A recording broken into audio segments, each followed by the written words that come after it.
കോൺഗ്രസ് എപ്പോഴാണോ B J പിക്ക് അനുകൂലമായിട്ട് vote ചെയ്യുന്നത് അന്നേരം ബി ജെ പി ജയിക്കും. ഇപ്പോൾ നേമം നിയോജക മണ്ഡലത്തിലാണ് ആദ്യമായിട്ട് അക്കൗണ്ട് തുറന്നത്. അത് രാജഗോപാലിനാണ്. രാജഗോപാൽജിക്ക് യഥാർത്ഥത്തിൽ പുറത്തെ വോട്ട് അല്ലെങ്കിൽ കിട്ടിയ വോട്ട് അത് 29,000 വോട്ട് കോൺഗ്രസിൻ്റെയാണ്. കോൺഗ്രസിന് അല്ലെങ്കിൽ യു ഡി എഫിൻ്റെയാണ്. യു ഡി എഫിന് കെട്ടിവെച്ച വാശി കിട്ടിയില്ല. ഞങ്ങളവിടെ തോറ്റു.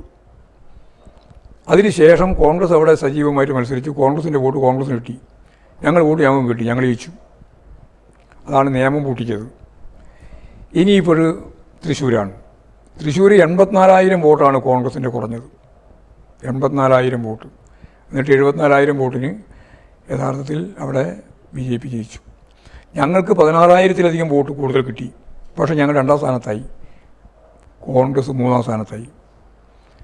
തദ്ദേശ സ്വയംഭരണ സ്ഥാപനങ്ങളിലേക്ക് നടന്ന തിരഞ്ഞെടുപ്പിൻ്റെ ഭാഗമായിട്ട് ആ പാർലമെൻറ്റ് മണ്ഡലത്തിൻ്റെ അകത്ത് ഇവർക്ക് ഒന്നും കിട്ടിയില്ല.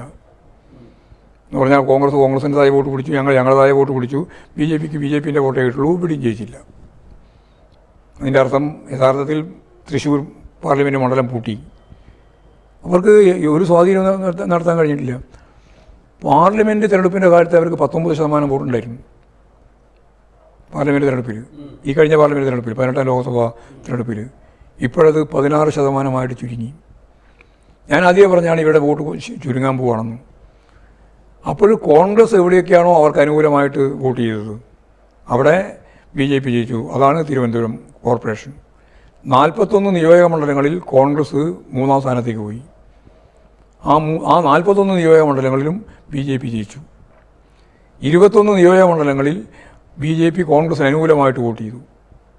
ഒരു ഭാഗത്ത് ബി ജെ പിക്ക് വേണ്ടി ബി ജെ പി കോൺഗ്രസിന് അനുകൂലമായിട്ട് വോട്ട് ചെയ്തു 41 മണ്ഡലത്തിൽ. 21 നിയോജക മണ്ഡലത്തിൽ കോൺഗ്രസ് ബി ജെ പിക്ക് അനുകൂലമായിട്ട് വോട്ട് ചെയ്തു. ഈ പരസ്പര വോട്ട് കോൺഗ്രസിന് അനുകൂലമായിട്ട് വോട്ട് ചെയ്തു. അങ്ങോട്ടും ഇങ്ങോട്ടും വോട്ട് ചെയ്തു. ഇവർ 21 കോൺഗ്രസിന് വോട്ടൊക്കെ അങ്ങനെ മറിക്കാൻ പറ്റുന്നതാണ്. എങ്ങനെയും മറിക്കുന്നതാണ് നമുക്ക് മനസ്സിലായല്ലോ.